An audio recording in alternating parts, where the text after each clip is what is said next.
마가복음 15장 21절에서 39절입니다.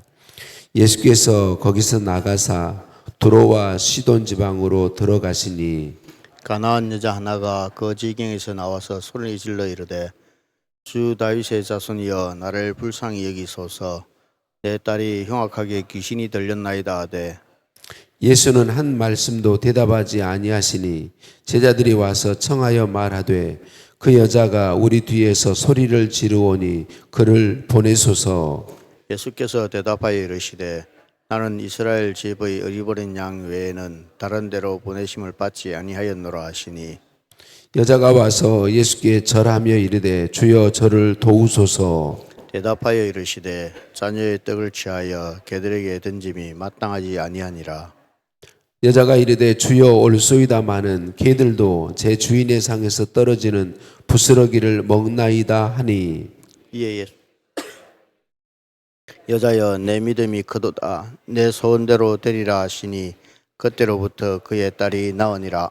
예수께서 거기서 떠나사 갈릴리 호숫가에 이르러 산에 올라가 거기 앉으시니 큰 무리가 다리 저는 사람과 장애인과 맹인과 말 못하는 사람과 기타 여럿을 데리고 와서 예수의 발 앞에 앉힘에 고쳐주시니 말 못하는 사람이 말하고 장애인이 온전하게 되고 다리 저는 사람이 걸으며 맹인이 보는 것을 무리가 보고 놀랍게 여겨 이스라엘의 하나님께 영광을 돌리니라.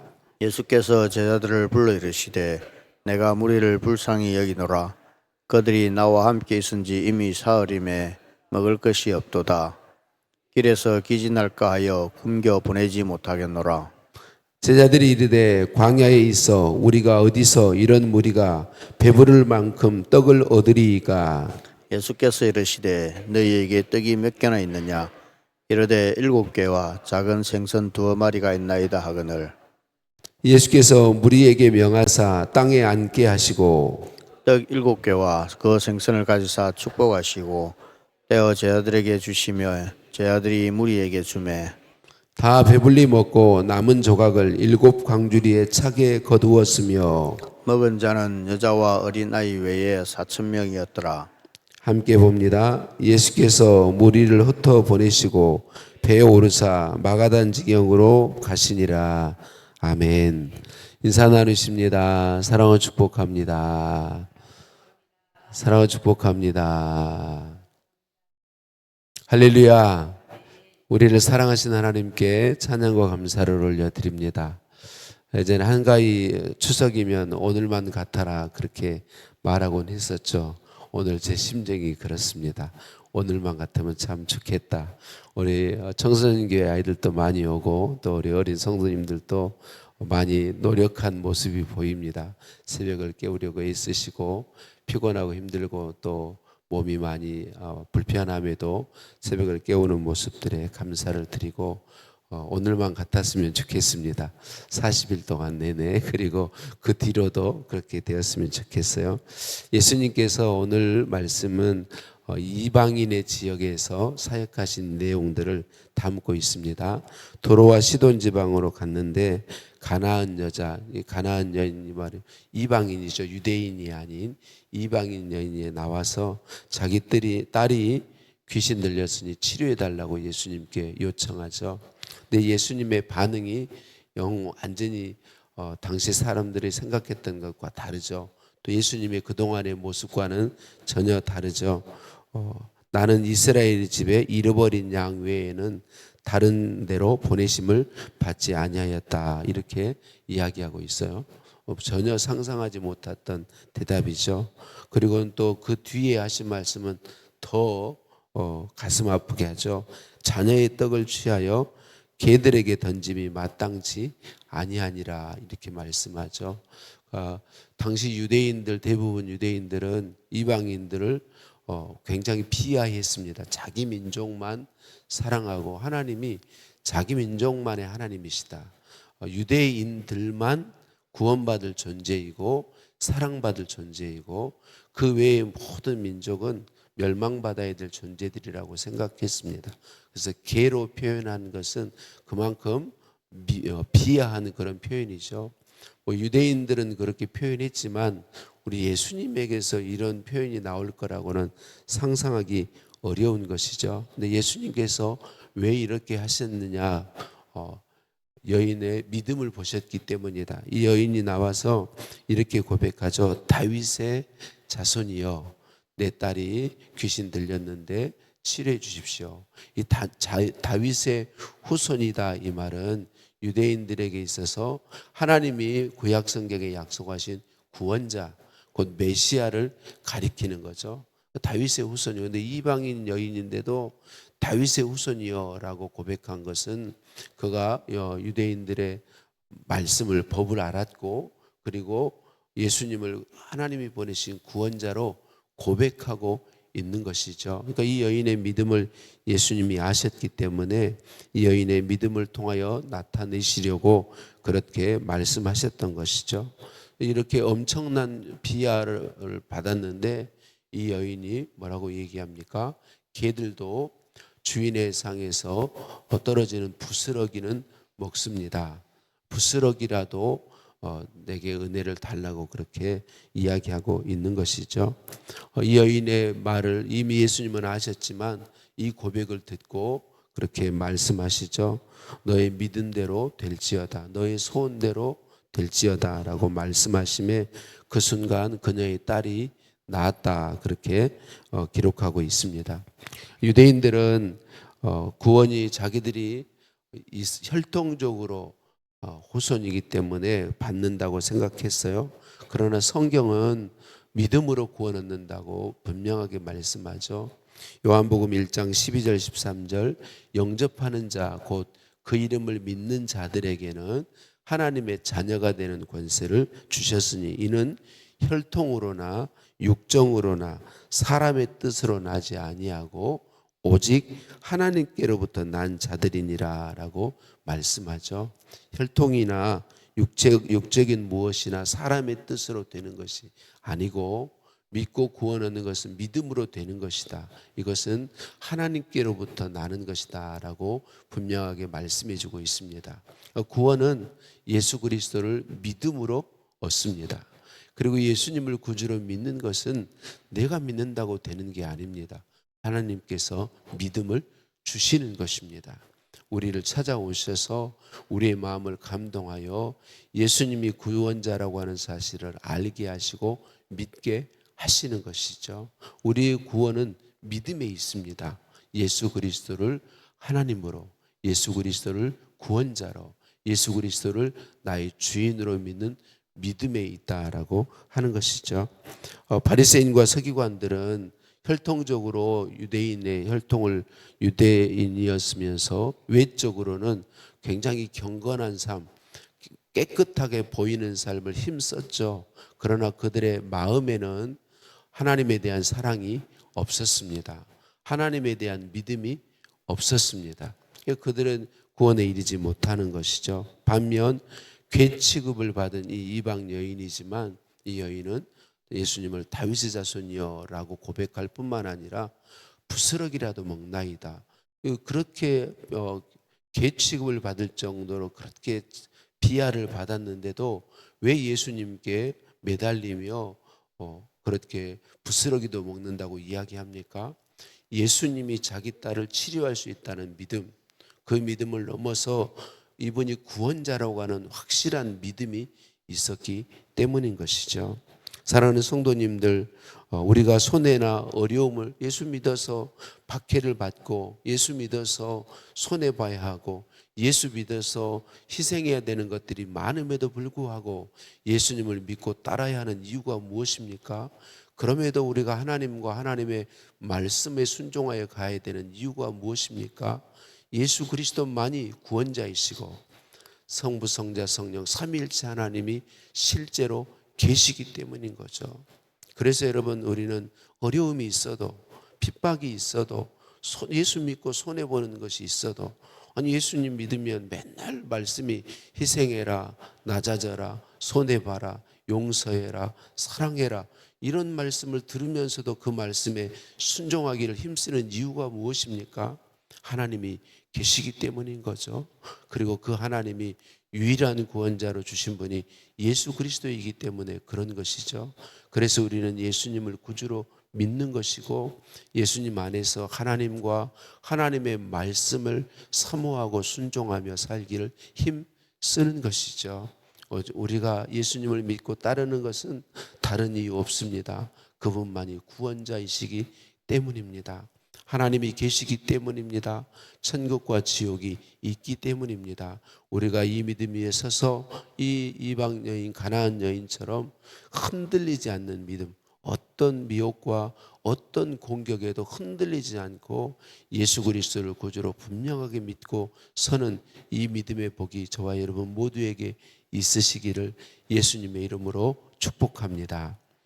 예수님께서 가나안 여인에게 냉정하게 하시고 비하 발언까지 하신 이유, 그 여인의 믿음을 보았기 때문인 것을 우리는 29절에서 39절 말씀에서 알 수 있어요. 말씀드린 것처럼 오늘 본문의 이야기는 다 이방의 땅에서 하고 계신 일인데, 만약에 정말 예수님이 이 이방인이 유대인이 아닌 이방인 여인이기 때문에 그렇게 비하하셨다면 29절에서 39절에 이 일은 있을 수 없는 거죠. 이방 땅에서 물론 유대인들도 그 멀리까지 온 사람들도 있겠지만 그 이방의 땅에서 예수님의 소문을 들은 많은 사람들을, 남자 어른만 4,000명이 되는 사람들이, 그중에 병자들이 많이 있죠. 사람들을 데리고 예수님께 찾아 나왔는데 예수님께서 그들을 다 치료해 주시죠. 이방인이라고 배척하신 게 아니고 멀리 하신 게 아니고 다 나온 사람을 치료해 주시죠. 예수님께서 오늘 치료하신 29절에서 31절에 모든 찾아온 병자들을 치료하신 것은 예수님이 바로 구약의 구원자라고 하는 사실을 보여주는 표적이고 예수님이 그들을 얼마나 사랑하셨는가를 보여주는 표적이죠. 그리고 이방인들의 그들의 육적인 굶주림도 채우시기 위해서 보리떡 7개와 물고기 2마리로 남자 어른만 4,000명이 되는 사람들을 먹이고 조각을 7광주리에 거두게 되는 기적을 베풀고 있죠.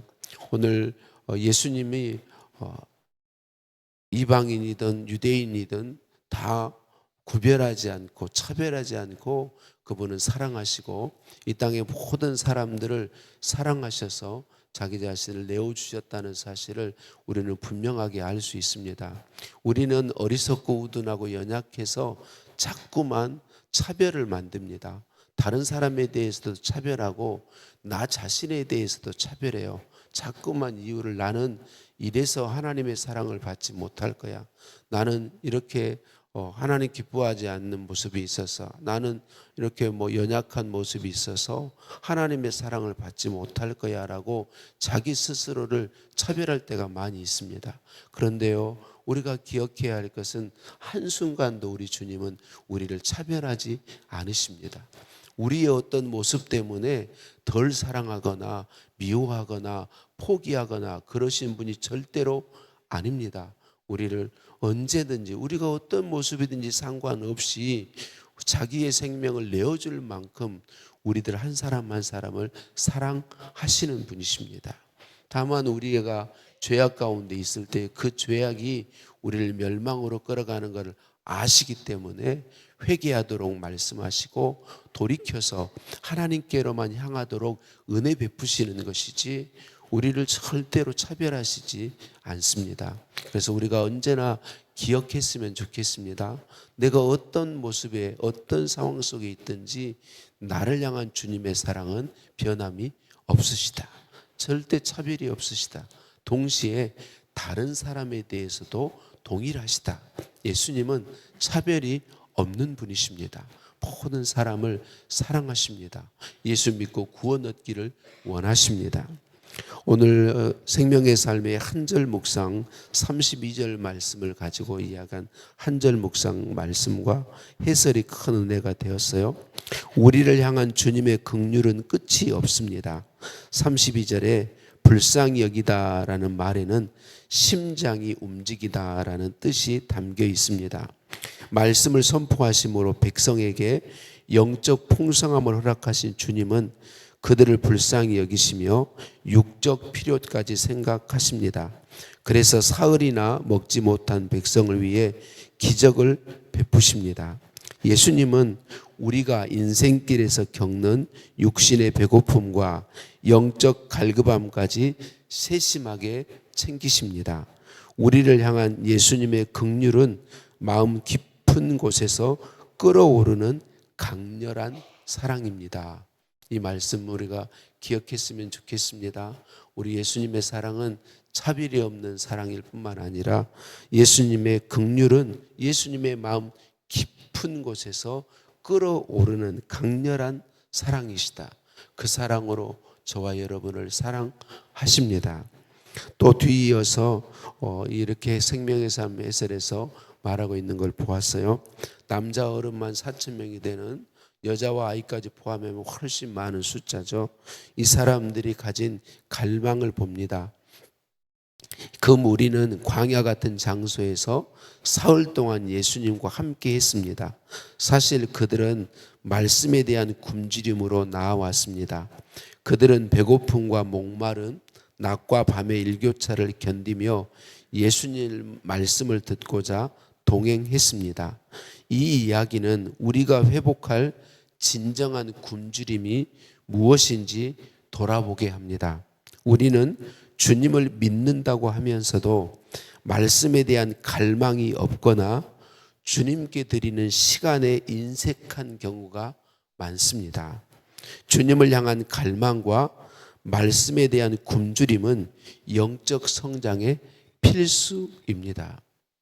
사랑하는 성도님들, 오늘날 우리가 회복해야 될 게 무엇이겠습니까? 지지난주에 제가 주일에 나눴던 것처럼 우리 태평교회의 자랑이 무엇이었습니까? 쉼없이 기도하시는, 기도하기 위해서 예배당에서 잠을 자며, 기도하기 위해서 예배당에서 집에서 편안함이 아니라 예배당의 불편함을 감수하며 기도하던 분들이 있었다. 우리 태평교회는 기도하기를 정말 힘쓰는 교회였다라는 말씀을 우리가 나눴는데, 그거 아니겠습니까? 과거에 제 나이 때에 학생 때, 우리 청소년 중고등부 때, 그리고 청년 때, 그때 대부분의 성도님들은요, 말씀이 정말 갈망했습니다.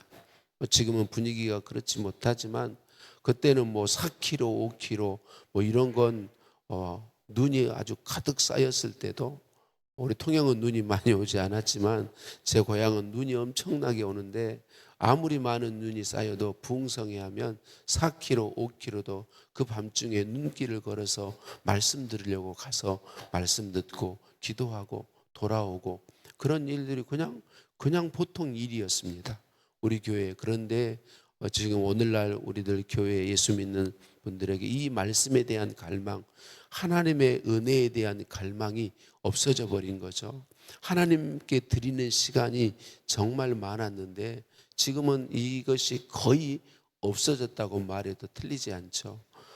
사순절 특별 새벽 기도회를 하는데 담임 목사가 오늘만 같았으면 좋겠다 이렇게 말해야 될 정도가 되었으니 너무나도 안타까운 거죠.